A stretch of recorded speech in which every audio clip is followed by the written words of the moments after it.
Jebaleko mukyala Gatonnya.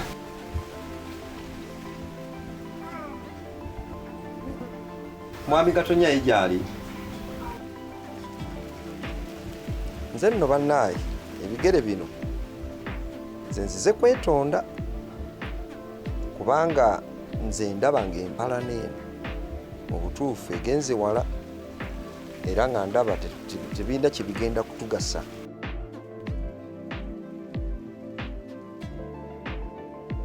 Kakati nno bw'obanga toyagala kwogera nange neni mbuulira mwami Gatonnya gy'ali nze ngende mulabe ffe twogeremu ng'abasajja n'abasajja. Kati nze Gatonnya oba bw'ontunulidde bw'oti ogenza okulaba nga ndi musajja eno empala naggwe wagitandikawo naffe ne tugikkiriza.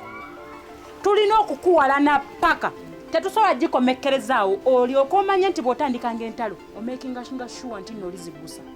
Ffe tetusobola kutandika ntalo ne tuzikomya mu kkubo tutyo. Shia tulina okukuwalana paka tulyoke tukimanye nti nno okoze ekyogonzi.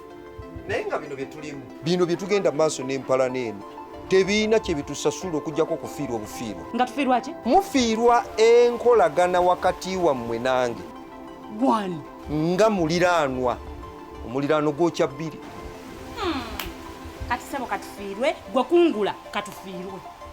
Eno empalana wagitandikawo naffe ne tugikkiriza tulina okukuwalana paka kutuuka ku nkomerero yaayo.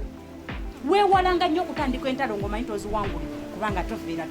Sebo katufiirwe tukkiriza. Ffe okukusonyiwa omala kutulaga nti ogonze tulyoka tukusonyiwa. Era ngonze. Igwe ng'okyasobola okujja ng'oyimidde ku magulu ga abiri mb'oli ogonze. Ate nandisse ntya? Olina okujja wano ng'oyavuza maviivi nga n'akalevu okakuta ku ttaka ndyoke mmanye nti ogonze. Empala n'ekuyonse wenna okenenusa oweddewo olinganga kaseekende. Ekuyonse obugulu bwonna ogenda obuzunzazunza buli wamu bwonna buweddewo bulinganga obuti obukuba namunjoloba. Naye ng'ekinvumya ki? Mu lugya lwaffe yenna gyayuguuma yenna alinganga nabo obugulu oba nno empala nawe minywedde